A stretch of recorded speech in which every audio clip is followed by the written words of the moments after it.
Hello students, maths लक्ष्य में आपका स्वागत है। आज हम 10th मैथ्स के चैप्टर प्रायिकता प्रोबेबिलिटी की एक्सरसाइज 15.1 को करेंगे। एक ही एक्सरसाइज है इसमें और कुल मिलाकर 25 क्वेश्चन हैं, तो इनमें हम सभी प्रश्नों को हल करने का प्रयास करेंगे और आप अच्छे से इनको समझने का प्रयास करें, ठीक है।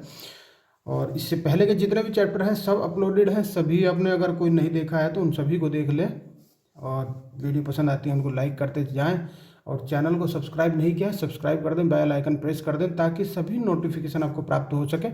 चलिए शुरू कर लेते हैं। आज का टॉपिक प्रायिकता प्रोबेबिलिटी क्या होता है, तो समझिए इस चीज़ को। मान लीजिए एक सिक्का जिसमें हेड और टेल होता है, हेड और टेल होता है। चित्त या पट इसको बोलते हैं, चित्त कहते हैं इसको और टेल को कहते हैं पट, चित्त पट, है ना। एक सिक्का उछाला जाता है टॉस करने के लिए, आप समझते हैं, टॉस करके उछाला जाता है सिक्का। तो टॉस करने में क्या होता है कि एक साइड तो उसमें हेड होता है और दूसरी साइड उसमें टेल होता है। तो हेड टेल में हार जीत निर्धारित होती है। जैसे सिक्का उछाला जाता है तो उछालने पर बोला जाता है कि बताइए क्या चाहिए आपको। तो उनमें से जो दो प्रतिद्वंदी होते हैं उनमें से एक बोल देता है कि मुझे हेड चाहिए या टेल चाहिए, ठीक है। तो वहाँ हार जीत हो जाती है, ठीक है। क्योंकि प्रायिकता क्या है, अब शब्द में इसी प्रायिकता पर आ रहा हूँ। तो मतलब संभावना क्या है, संभावना आप समझिए कि संभावना ये है कि या तो हेड आएगा या टेल आएगा। तो किसी के साथ कोई नाइंसाफ़ी नहीं होगी, न्याय संगत मामला है ये। या तो हेड आ जाएगा या टेल आ जाएगा, क्योंकि इसमें संभावना ये है कि एक जीतेगा और एक हारेगा, एक जीतेगा एक हारेगा, ठीक है। तो जीतने की संभावना कितनी है, जीतने की संभावना कितने परसेंट बनी, अगर परसेंट की हम बात करें तो जीतने की परसेंटेज है 50%। 100% नहीं है ना, क्योंकि टेल भी तो आ सकता है हेड मांगने वाले से। और हारने की संभावना कितनी है, तो हारने की भी 50% है। अगर परसेंट को हम कन्वर्ट करें अंकों में तो 50/100 यानी कि 50 ही कम 50 दूनी 1/2, और यहाँ से भी 50/100 बराबर 1/2। तो जो ये 1/2 आया है यही है प्रोबेबिलिटी, यही प्रोबेबिलिटी कहलाती है। तो इसको ज्ञात कैसे करते हैं, बस ये समझ लीजिए कि माना एक घटना ई घटित होती है, माना एक घटना ई घटित होती है, तो घटना ई के घटित होने की प्रायिकता पी ई से डिनोट करते हैं। पी ई इक्वल टू घटना ई के अनुकूल परिणामों की संख्या, अनुकूल परिणामों की संख्या। तो अनुकूल तो आ जाएगी ऊपर और हर में चला जाएगा क्या, सभी संभव परिणामों की संख्या, या संभावित कह सकते हैं, सभी संभव परिणामों की संख्या। अब देखिए ये चीज इस सूत्र में, क्या हमने इसी सूत्र में इसको लगाया था कि हमने 1/2 लाए थे, हम तो परसेंटेज से ले आए इसको। तो देखिए समझिए यहाँ से भी बिल्कुल यही चीज आएगी। देखो सिक्के में कुल संभव परिणाम कितने होते हैं, सिक्के की बात हो रही है। कुल संभव परिणाम सिक्के में केवल 2 हैं, क्योंकि या तो हेड या टेल, हेड या टेल में से एक आएगा। अनुकूल परिणाम कितने हैं, लेकिन अनुकूल परिणाम किसके, हेड के अनुकूल परिणाम 1 है, टेल का भी अनुकूल परिणाम 1 है। इसलिए हेड के आने की प्रायिकता यहाँ हो जाएगी, अनुकूल परिणाम ऊपर लिखेंगे और हर में लिख देंगे कुल संभव परिणाम। मतलब हेड क्योंकि एक ही है तो एक ही आने के अनुकूल परिणाम है, लेकिन आ सकते थे दोनों में से, हेड या टेल में से कोई भी, तो ये 1 ऊपर 2 नीचे। तो इसमें क्या क्या बातें याद रखनी है आपको, हमेशा ही याद ये रखनी है इसमें कि जो प्रायिकता होती है, जो पीई होता है वो बड़ा होता है 0 से या बराबर होता है 0 के, और छोटा होता है 1 से या बराबर होता है 1 के। चीज़ समझ में आ गई होगी। तो ये समझिए कि 0 1 या तो दोनों आ जाए अथवा 0 इनके बीच में कुछ आ जाए, लेकिन ध्यान ये रखना है कि प्रायिकता कभी भी ऋणात्मक नहीं होती। ठीक है, ऋणात्मक नहीं होती। ऋणात्मक का मतलब नेगेटिव, मीन्स माइनस में नहीं होती, कभी भी नहीं होती।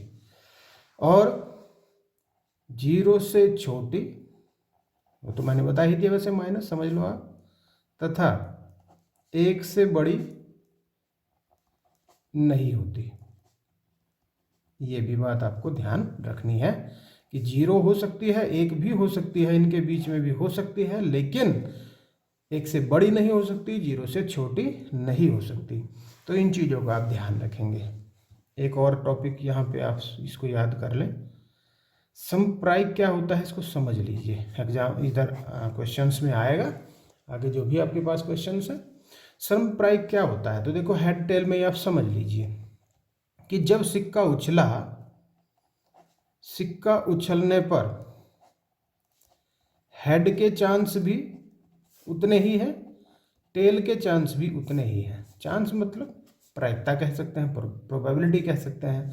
हेड की प्रोबेबिलिटी भी उतनी है, टेल की प्रोबेबिलिटी भी उतनी ही है, तो दोनों की समान है प्रोबेबिलिटी, यानी कि प्रायिकता। समान प्रायिकता, समान प्रायिकता को अगर कंबाइंड शब्द में कन्वर्ट करें तो ये बन जाता है समप्रायिक। मतलब दोनों की प्रायिकता समान है जो दो घटनाएं होती हैं। तो ऐसी कंडीशन में घटनाएं कितनी भी हो चाहे, लेकिन सबकी प्रायिकता समान होती है, तो उसको कहते हैं समप्रायिक घटना। ठीक है ना। तो जो भी इसके बेसिक थे वो मैंने आपको बताए। अब इसके बाद क्या करना है, क्वेश्चन करने हैं, और सारे क्वेश्चन करेंगे, कुछ नहीं छोड़ने वाले आज हम, क्योंकि अब इसके बाद जब तुम 11th पढ़ोगे 12th पढ़ोगे तो वहाँ जब प्रायिकता आती है तो वो तुम्हें टफ लगने से लग जाती है। क्योंकि हाई स्कूल में आप ना क्या करते हो, 1-2 क्वेश्चन के लिए क्या सोचते हो कि क्या 1-2 नंबर का आएगा, कर लेंगे जैसे तैसे करके फटाफट हो जाएगा। ठीक है, तो पूरा समझे। आते हैं क्वेश्चन की ओर। क्वेश्चन नंबर 1 देखिए, निम्नलिखित कथनों को पूरा कीजिए। ये फिल इन द ब्लैंक्स भी मैंने लिखे हैं यहाँ पे और मैं इसको कराऊंगा, कोई सवाल नहीं छोड़ना। घटना ई की प्रायिकता और घटना ई नहीं की प्रायिकता कितनी होती है ये हमें बताना है। तो आपको ध्यान क्या रखना है, ध्यान ये रखना है कि आपको एक क्वेश्चन, एक सूत्र भी याद रखना है जो कि मैंने वहाँ नहीं लिखवाया है। ई नहीं की प्रायिकता अगर आती है, ई नहीं की प्रायिकता, तो वो 1 में से घट जाती है। ई होने की प्रायिकता, ई के घटित होने की प्रायिकता जो होती है ना, वो 1 में से घट जाती है, क्योंकि पीई और पीई नहीं, इन दोनों को जोड़ दिया जाए तो उनका मान 1 होता है। तो देखो एक चीज़ और पता लगी, अगर हम इनको फिल इन द ब्लैंक्स को ना करते, हो सकता है कि आगे लगती पता तो खैर लगनी थी आपको तो लगेगी पता। देखो घटना ई की प्रायिकता मीन्स पीई और घटना ई नहीं की प्रायिकता मीन्स पीई नहीं, तो इन दोनों को जोड़ दिया जाए तो इसकी प्रायिकता 1 होती है। नेक्स्ट, उस घटना की प्रायिकता जो घटित नहीं हो सकती, कितनी हो सकती है, जो नहीं हो सकती, तो 0 समथिंग जो भी कुछ होगा तो इसका मतलब 0 हो जाएगा। और ऐसी घटना क्या कहलाती है, असंभव घटना। कि ऐसी घटना असंभव घटना कहलाती है। ठीक है, जो घटना घटित होती ही नहीं तो उसको असंभव घटना कहेंगे और उसकी प्रायिकता होती है 0। उस घटना की प्रायिकता जिसका घटित होना निश्चित है तो वहां पे प्रायिकता बनती है 1, और ऐसी घटना कहलाती है निश्चित घटना। निश्चित घटना कहलाती है। समझ में आ गई होगी बात। किसी प्रयोग की सभी प्रारंभिक घटनाओं की प्रायिकताओं का योग होता है हमेशा ही कितना, 1 होता है। ठीक है, देखो ई और ई नहीं का हमेशा ही योग 1 होता है। किसी घटना की प्रायिकता किससे बड़ी और उसके बराबर होती है तथा किससे छोटी या उसके बराबर होती है, तो 0 से बड़ी या उसके बराबर होती है, मैंने आपको समझाई थी बात, तथा 1 से छोटी या उसके बराबर होती है, तो यहाँ लिखेंगे 1। क्वेश्चन नंबर 2 पे आओ। निम्नलिखित प्रयोगों में से किन किन प्रयोगों के परिणाम समप्रायिक हैं। देखो मैंने अभी समझाया था आपको कि समप्रायिक भी आएगा, तो उसको मैंने बताया। समप्रायिक का मतलब होता है समान प्रायिकता दोनों की हो सकती है, दोनों या जितनी भी घटनाएं हो सकती हैं, दोनों जरूरी नहीं, बहुत सारी भी हो सकती हैं, लेकिन उन सब की प्रायिकता समान हो। देखिए, एक ड्राइवर कार चलाने का प्रयास करता है, कार चलना प्रारंभ हो जाती है या कार चलना प्रारंभ नहीं होती है। तो सोचो, आपको कहीं जाना है, सुबह सुबह आप तैयार होकर निकले और गाड़ी आपकी खड़ी है, उस गाड़ी में आप जाके बैठ गए, आपने स्टार्ट किया, तो चांस क्या लग रहा है आपको, हो जाएगी वो? चांस ये है कि वो नहीं हो सकती या हो सकती है, लेकिन हमेशा ही ये चांस नहीं है कि आप प्रयास करो और वो तुरंत हो जाए। तो हो सकती है, नहीं भी हो सकती है, और ऐसा भी हो सकता है कि आप 10 बार प्रयास करें, नहीं भी हो सकती। ऐसा हो सकता है कि आप जाएं तुरंत ही वो स्टार्ट हो जाए। तो यहाँ तो बहुत सारी प्रायिकताओं का अंतर आ रहा है। 10 बार में जो होगी वो 1/10, जो शुरू में हो जाएगी वो 1/1। तो मतलब 1 की प्रायिकता 1/10 हो रही है वहाँ, और 1/1 हो रही है। हो सकता है कि 5वीं बार में जाके स्टार्ट हो। तो यहाँ पे प्रायिकता समान नहीं है, इसलिए फर्स्ट का आंसर है समप्रायिक नहीं है ये चीज, समप्रायिक नहीं। सेकंड पे आओ। एक खिलाड़ी बास्केटबॉल को बास्केट में डालने का प्रयत्न करती है, वह बास्केट में बॉल डाल पाती है या नहीं डाल पाती है। तो देखिए, खिलाड़ी प्रयास हमेशा करता है, लेकिन हो सकता है कि बास्केट में बॉल डाल पाए या नहीं डाल पाए। मान लीजिए 20 प्रयास कर लिए उसने और सफल 1 भी नहीं हुआ, तो प्रायिकता 0। और हो सकता है कि प्रयास 2 किए उसने और दोनों ही सफल हो जाएं, तो प्रायिकता 1 हो गई, 2/2। दोनों प्रयासों में से दोनों सफल, तो देखो कहाँ प्रायिकता समान हो गई इसकी, तो नहीं हो सकती इसकी भी, ये भी समप्रायिक नहीं है। देखो मैं इसको डिस्क्राइब इसलिए कर रहा हूँ क्योंकि आप इसको समझ लें, केवल आंसर से नहीं, हमें समझना भी पड़ेगी सारी चीज़ें। एक सत्य असत्य प्रश्न का अनुमान लगाया जाता है, उत्तर सही है या गलत है, ट्रू है या फॉल्स है। इन दोनों में से एक है, तो यहाँ तो कोई टेंशन ही नहीं है भाई, या तो ट्रू या फॉल्स।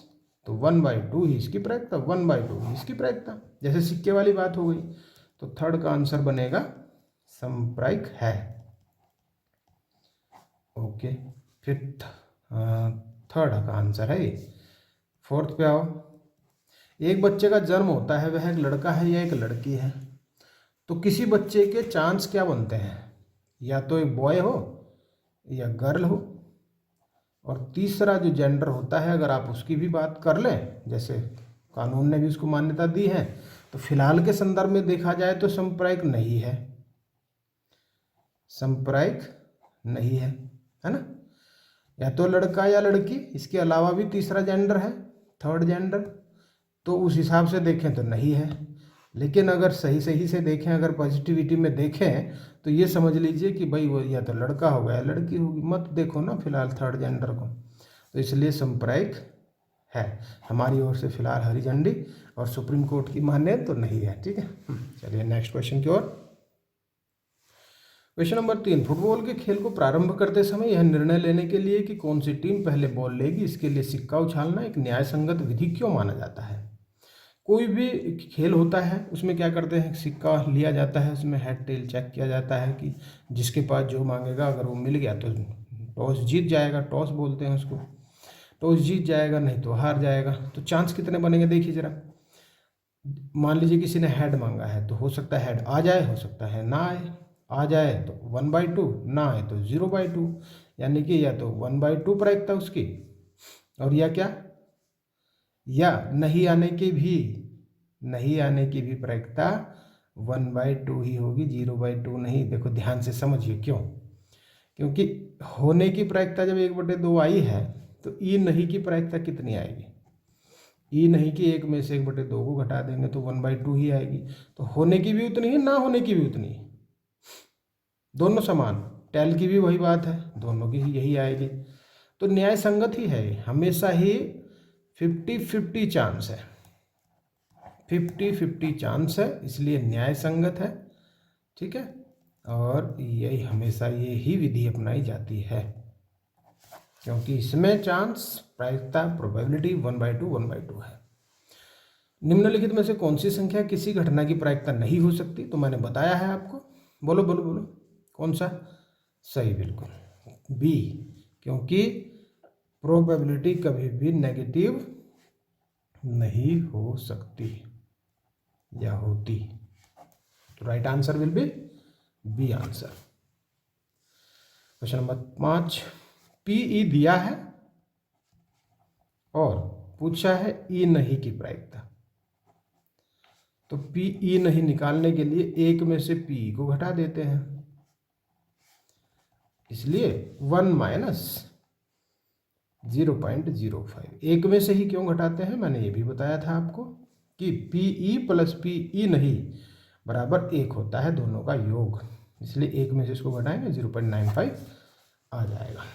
क्वेश्चन नंबर 6, एक थैले में केवल नींबू की महक वाली मीठी गोलियां हैं। मालिनी बिना थैले में झांके उसमें से एक गोली निकालती है ना, बिना झांके। आप इसको यदृच्छा शब्द भी आप समझ सकते हैं, यदृच्छा कहीं आएगा। क्या होता है यदृच्छा? एटेंडमली, अगर इंग्लिश का शब्द आप समझें तो एटेंडमली मतलब बिना देखे अचानक से उसको हाथ दिया, निकाला, तो उसको कहते हैं एटेंडमली। इनकी क्या प्रायिकता है कि वह निकाली गई गोली संतरे की महक वाली है, नींबू की महक वाली है? तो देखिए, कुल संभव परिणाम आप यहां से देख सकते हैं। कुल संभव परिणाम क्या है कि एक थैले में केवल नींबू की महक वाली मीठी गोलियां हैं, नींबू की है सारी, तो सभी नींबू की महक वाली गोली, ये तो है क्या, संभव कुल। लेकिन फर्स्ट की अगर बात करें कि संतरे की महक वाली है, संतरे की महक वाली है, इसके हिसाब से देखिए अनुकूल परिणाम कितने आ रहे हैं? तो अनुकूल संतरे की महक वाली तो उसमें है ही नहीं, उस थैले में तो सारी नींबू की है, तो अनुकूल 0 आ रहा है। तो बोलो इसकी प्रायिकता क्या बनेगी? प्रायिकता इसकी बन जाएगी 0, क्योंकि 0 के अपोन में सभी नींबू की महक वाली आएंगी। अगर लिखें तो यहाँ फाइनली ये 0 आ जाएगा। सेकंड को देखो, सेकंड बोल रहा है नींबू की महक वाली, देखो जरा इसके अनुकूल परिणाम कितने हैं? अनुकूल परिणाम तो सभी नींबू की है, तो ये नींबू की महक वाली होंगी सारी गोलियां। तो इसकी प्रायिकता चेक करो जरा, प्रायिकता इसकी हो जाएगी नींबू की महक वाली बटे नींबू की महक वाली। तो नींबू की महक वाली मतलब पूरी फुल 100% इसकी ही चांस है, क्योंकि एक गोली तो आएगी और वही गोली नींबू की आएगी, क्योंकि सारी नींबू की हैं। तो यहाँ से 0 प्रायिकता संतरे में और नींबू में 1 प्रायिकता। क्लियर? नेक्स्ट पे आ जाओ। क्वेश्चन नंबर 7, यह दिया हुआ है कि 3 विद्यार्थियों के एक समूह में से 2 विद्यार्थियों का जन्मदिन एक ही दिन न होने की प्रायिकता, मीन्स पीई नहीं दिया है इसने, 0.992, और पूछ रहा है इसकी क्या प्रायिकता है कि इन 2 विद्यार्थियों का जन्मदिन एक ही दिन हो। पूछ रहा है पीई पूछ रहा है। पीई पूछने के लिए क्या करेगा, 1 में से पीई नहीं को आप घटा दीजिए। एक और चीज याद रखो कि जो ई नहीं मैं लिख रहा हूं, तो इसको हम ई डैश भी कहते हैं, ई डैश, यानी कि ई नहीं, 1 माइनस पी ई। अगर और जगह कहीं पे आगे आता है तो हम इसी को यूज़ करने वाले हैं। ठीक है, तो 1 माइनस 0.992 इक्वल टू, इसमें से इसको घटाएंगे तो 0.008 आएगा आंसर आपका। राइट है, ठीक है। नेक्स्ट, एक थैले में 3 लाल और 5 काली गेंदें हैं। इस थैले में से एक गेंद यदृच्छया निकाली जाती है। इसकी क्या प्रायिकता है कि गेंद लाल हो, लाल नहीं हो? तो देखिए, लाल गेंद 3, काली गेंद 5, कुल गेंद 3 + 5 = 8 गेंद। और अब इसकी बात सुनो, यदृच्छा निकलना है और निकल जरूर आएगी, एक ना एक को जब हम थैले में हाथ डालेंगे तो एक तो निकल के आएगी, तो एक तो निकलेगी जरूर। अब प्रायिकता पे चेक करो जरा, फर्स्ट पे आ जाओ।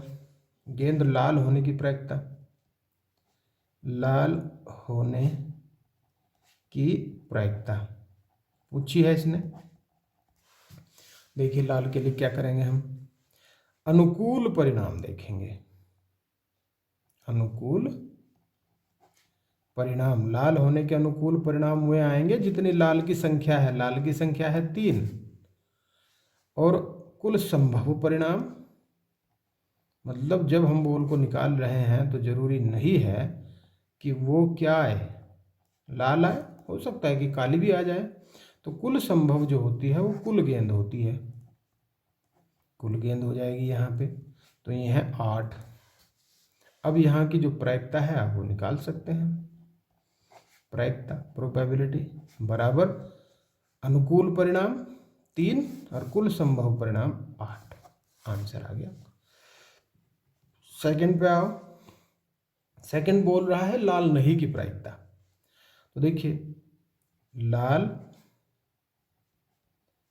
होने की प्रायिकता पीई अभी आपने निकाली है 3/8। तो लाल नहीं की प्रायिकता जब भी निकालनी हो तो काली की आवश्यकता नहीं पड़ेगी आपकी। लाल नहीं की प्रायिकता निकालने के लिए टोटल 1 में से इस पीई को घटा दीजिए, तो 1 माइनस 3/8 घट जाएगा। यहाँ काली का जिक्र भी नहीं आएगा इसमें। ठीक है, ऐसा मत करना कि लाल नहीं होगी तो काली हो जाएगी, नहीं, ये सूत्र लगाना पड़ेगा वहाँ। 8 लघुत्तम, 8 में से 3 जाएंगे, 5/8। तो आपके आंसर में काली का जिक्र नहीं होना चाहिए, ध्यान रखिए, नहीं तो गलत माना जाएगा। नेक्स्ट पे आ जाओ। Question number 9। एक डिब्बे में 5 लाल कंचे, लिखते चलेंगे। 5 लाल कंचे कितने, 5। सफेद कंचे कितने, सफेद कंचे 8। हरे कंचे कितने, तो 4। एक कंचा यादृच्छा निकाला जाता है इस डिब्बे में से। इसकी क्या प्रायिकता है कि निकाला गया कंचा लाल है, सफेद है, हरा नहीं है? तो देखिए, फर्स्ट की बात हम करते हैं कि लाल होने का, लाल हो, ये हमें चाहिए। तो इसके लिए देखिए, कुल अनुकूल परिणाम, अनुकूल परिणाम कितने आएंगे, परिणाम अनुकूल परिणाम आएंगे जितने भी लाल कंचे हैं, और लाल कंचे आपको पता है 5। और कुल संभव परिणाम कितने आएंगे, तो संभव परिणाम आएंगे कुल कंचे, और कुल कंचे आप जानते हैं क्योंकि आप जोड़ना जानते हैं। 5 8 4, 8 5 13 4 17, ये हो गए 17। अब क्या करेंगे, लाल होने की प्रायिकता आप ज्ञात कर देंगे। लाल होने की प्रायिकता बराबर हो जाएगी, देखो 5/17, या इसको लिख देंगे, लिख के भी ज़्यादा बेटर लगेगा कि बराबर लाल कंचे बटे कुल कंचे बराबर 5/17। ठीक है ना, ऐसे पहले लिखोगे कि लाल कंचे बटे कुल कंचे और बराबर में करके लिख दोगे 5/17। ठीक है, ये ज़्यादा बेटर लगेगा। सेकंड, फिर कह रहा है सफ़ेद। सफ़ेद हो, देखो जी सफ़ेद के लिए क्या करेंगे, कुल अनुकूल परिणाम पे जाएंगे। अनुकूल परिणाम, अनुकूल परिणाम क्या बनेंगे, तो सफ़ेद कंचे जितने भी हैं सारे के सारे अनुकूल में आएंगे। सफ़ेद है 8, और कुल संभव परिणाम पे आओ जरा, ये हैं कितने, कुल कंचे, ये तो आपने एक बार जोड़ दिए हैं, 17 आए हैं। तो देखिए सफ़ेद होने की प्रायिकता, सफ़ेद होने की प्रायिकता जो आएगी वो आएगी सफ़ेद कंचे अपॉन कुल कंचे बराबर 8/17। आंसर बन गया। अब क्या बचा, अब बचा हरे के लिए। हरा, लेकिन हरा नहीं कहा हुआ, ध्यान दीजिए। हरा नहीं के लिए पहले हरे की निकालनी पड़ेगी हमें। हरा, हरा हो, हरा होने की के कुल अनुकूल परिणाम,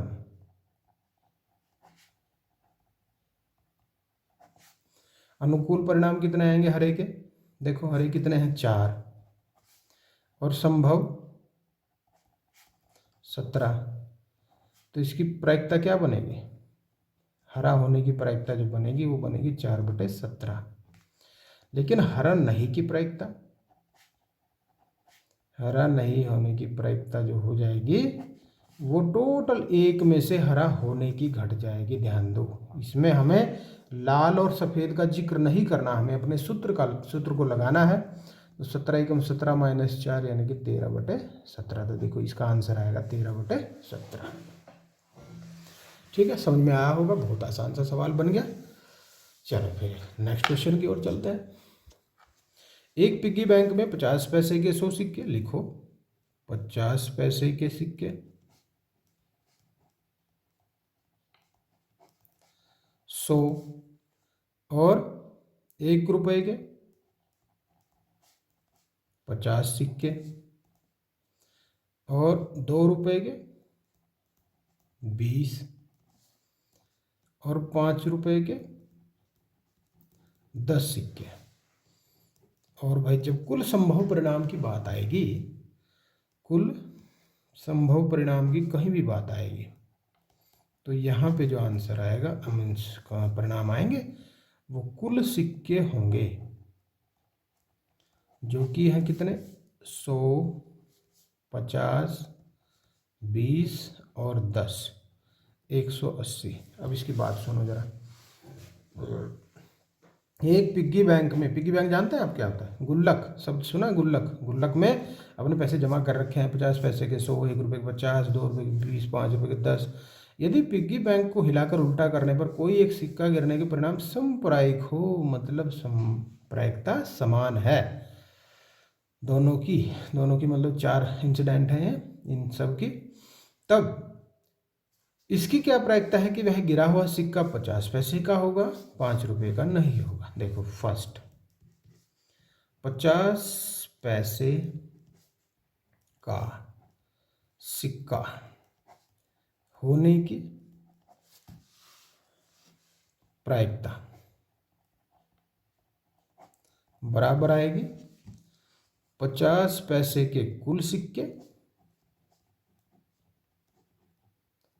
अपॉन कुल सिक्के, क्योंकि जो संभव परिणाम है वो टोटल कुल सिक्के आया है, तो ये हो जाएंगे 100/180। 0 कटेगी, 2 से कटेगा, 5/9 आ जाएगा। अब सेकंड पूछ रहा है 5 रुपये का नहीं, लेकिन पहले हम 5 रुपये का निकालेंगे। 5 रुपये का होने की प्रायिकता, जब भी नहीं की बात आएंगे तो हम उसका पहले पॉजिटिव निकालेंगे, होने की प्रायिकता बराबर 5 रुपये के सिक्के, क्योंकि हम PE निकाल रहे हैं यहाँ, अपॉन कुल सिक्के ये आएगा 5 रुपये के कितने हैं, देखो 10 है, 10/180, जीरो कटेगा तो 1/18 आ जाएगा। ये है 5 रुपये का होने की, ध्यान दो होने की है ये। तो 5 रुपये का सिक्का नहीं होने की प्रायिकता, नहीं होने की प्रायिकता जो आएगी वो 1 में से इसको घटा देंगे, पीई को, जो भी आया है 18 एकम 18 में से 1 17/18। तो देखो 5 रुपये का सिक्का नहीं होने की प्रायिकता आएगी 17/18। तो जब भी नहीं की बात आती है तो बाकी चीज़ों की बातें ना करें, इसमें कहीं 50 पैसे का जिक्र नहीं, 1 रुपये का कोई जिक्र नहीं इसमें आना। कभी सबको जोड़ दो और कह दो कि इसके 5 की नहीं है बाकी सबकी है, तो नहीं, यही तरीका रहेगा, इसके अलावा कोई नहीं रहेगा। नेक्स्ट क्वेश्चन पे आओ। क्वेश्चन नंबर 11 में देखिए, गोपी अपने जल जीव कुंड, एक्वेरियम देखा आपने कहीं, जो मछली का एक कुंड होता है, एक तालाब होता है आर्टिफिशियल, उसमें मछलियाँ रंग बिरंगी होती हैं, उसको एक्वेरियम कहते हैं, के लिए एक दुकान से मछली खरीदती है। दुकानदार एक टंकी जिसमें 5 नर मछली और 8 मादा मछली हैं में से एक मछली यदृच्छा उसे देने के लिए निकालती है। इसकी क्या प्रायिकता है कि निकाली गई मछली नर मछली है।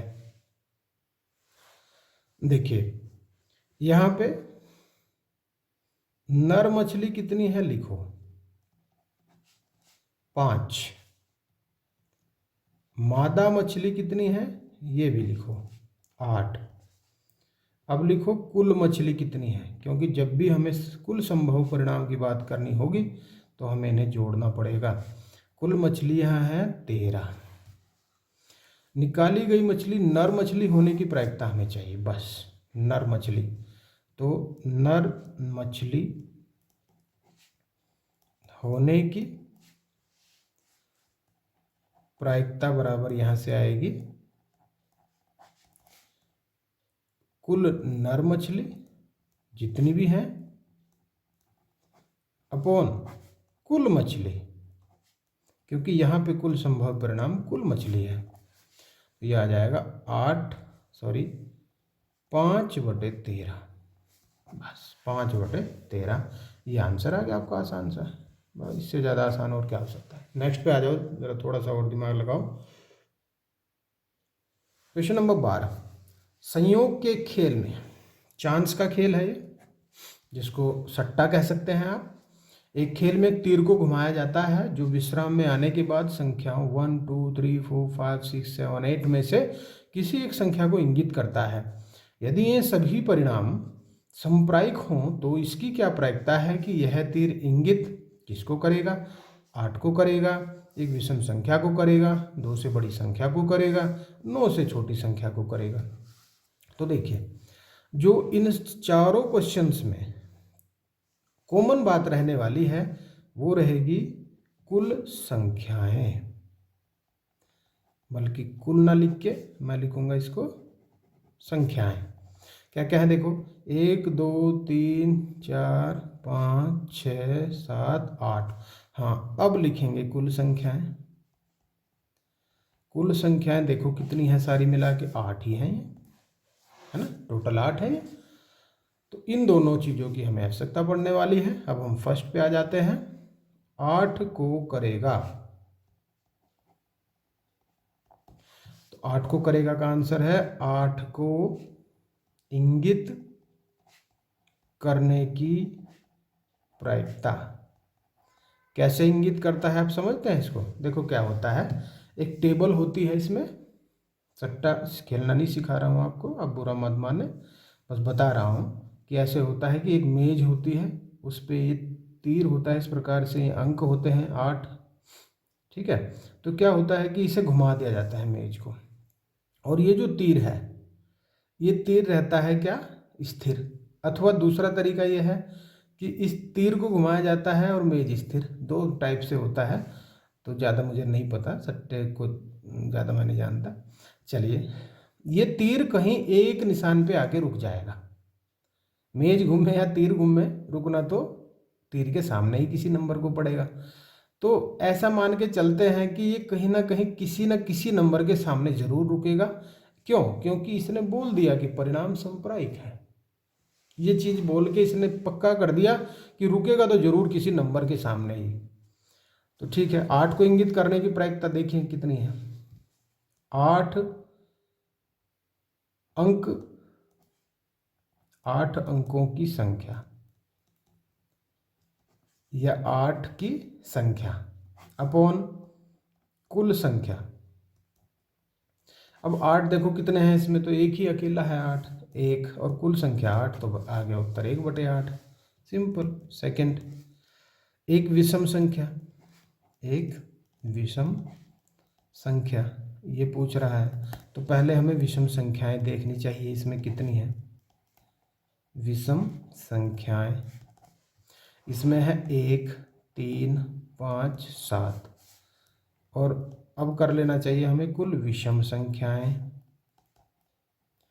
कुल विषम संख्याएं कितनी है, देखो 1, 2, 3, 4 है।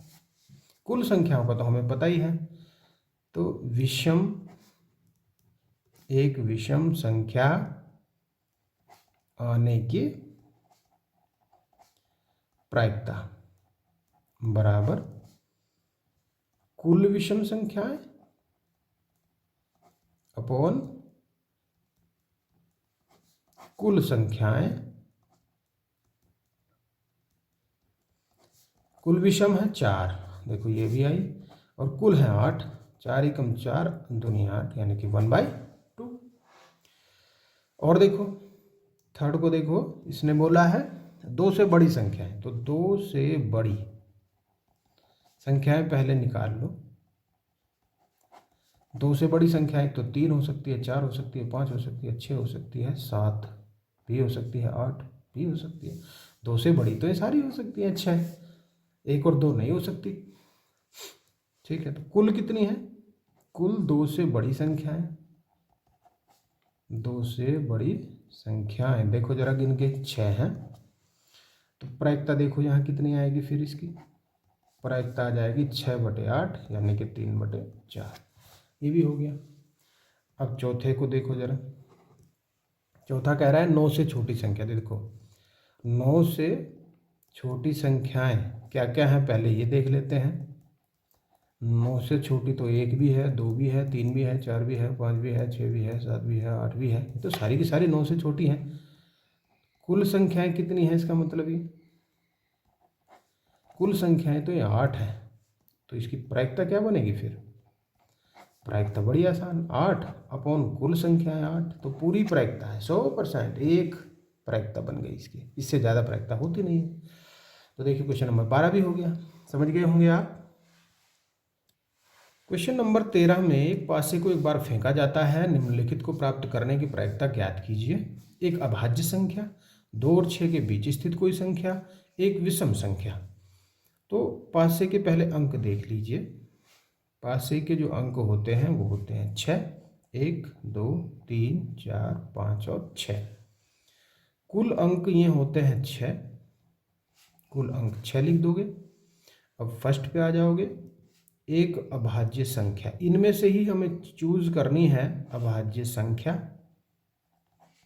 देखो अभाज्य संख्या सबसे छोटी क्या होती है, 2 होती है, 2, 1 को मत लिख देना, फिर होती है 3, फिर होती है 5, 1 नहीं लिखनी इसमें। तो कुल अभाज्य संख्याएं, कुल अभाज्य संख्याएं जो बनेंगी वो बनेंगी 3, और कुल अंक आपको पता है 6 है, तो इसलिए यहाँ से जो प्रायिकता आएगी वो आएगी कुल अभाज्य संख्याएं अपॉन कुल संख्याएं या कुल अंक कितने हैं। ये हो गए 3, तो हो गई सारी अभाज्य अपॉन 6, यानी कि 1/2। एक बात हो गई। दूसरी बात के लिए बोल रहा है 2 और 6 के बीच स्थित कोई संख्या, 2 व 6 के बीच स्थित संख्याएं कितनी हैं, संख्याएं लिखो। 2 के बाद 3, 4, 5, ये होगी 3, तो कुल संख्याएं कितनी हुई हैं, कुल 2 और 6 के बीच की संख्याएं हो गई हैं 3। तो यहाँ से जो प्रायिकता आएगी वो आएगी 3 और अपॉन में तो 6 आएगा सबकी, क्योंकि सारी तो 6 ही हैं, यानी कि ये भी 1/2 आ जाएगा। थर्ड पे देखो जरा, थर्ड कह रहा है ये एक विषम संख्या, एक विषम संख्या। विषम संख्याएं कितनी हैं ये देखना है हमें, कितनी है, 1 है, 3 है, 5 है। तो कुल विषम संख्या है, वहाँ अभाज्य था, देखो फर्स्ट में अभाज्य था, यहाँ विषम है, तो अभाज्य 1 नहीं होती, विषम 1 होती है, ये चीज़ ध्यान रखो। कुछ बच्चे इसी में गलत कर जाएंगे, तो नहीं करना ऐसा। 3 हो जाएंगी कुल विषम भी, इसलिए जो इसकी प्रायिकता है वो हो जाएगा 3/6, ये भी 1/2 आ जाएगा। ठीक है, तीनों ही 1/2 आ गए तो समप्रायिक हो गया। ये तो पूछा नहीं इसने। नेक्स्ट पे आ जाओ फिर। क्वेश्चन नंबर 14 में आप देखिए, 52 पत्तों की अच्छी प्रकार से फेंटी गई एक गड्डी में से एक पत्ता निकाला जाता है। निम्नलिखित को प्राप्त करने की प्रायिकता ज्ञात कीजिए। फर्स्ट, लाल रंग का बादशाह। सेकंड, एक फेस कार्ड अथवा तस्वीर वाला पत्ता। लाल रंग का तस्वीर वाला पत्ता, पान का गुलाम, हुकुम का पत्ता, एक ईंट की बेगम। तो आपको इसमें याद कर लेने हैं ये कि कितने बादशाह होते हैं, क्या एक तस्वीर वाला होता है, कितने क्या चीज़ होती है, इन सबको याद आप कर लीजिए। बस याद करने का तरीका आपका डिफर ना हो। कभी आपने 52 पत्तों की गड्डी एक ले ली और देखेंगे कि भाई आज खेल के देखें तभी पता लगेगा, तो ऐसा मत करना, टाइम वेस्ट नहीं करना है, केवल पढ़ाई करनी है। यहाँ पे सबसे पहली बात तो ये कि कुल पत्ते हम लिख लेंगे, कुल पत्ते हो गए 52 बस। अब देखो फर्स्ट पे आ जाओ, लाल रंग के बादशाह कितने होते हैं, तो हमें ये पता लगाना है। लाल रंग के बादशाह 2 होते हैं, याद करने वाली बात है। किसी को पता है तो वेरी वेल, नहीं पता है तो याद कर लो। लाल रंग के बादशाह 2। तो देखिए, लाल रंग का बादशाह होने की प्रायिकता बन जाएगी 2 ऊपर और 52 नीचे, क्योंकि पत्ते तो टोटल 52 है ना, तो इसलिए 1/26। सेकंड पे आओ, एक फेस कार्ड वाला अर्थात तस्वीर वाला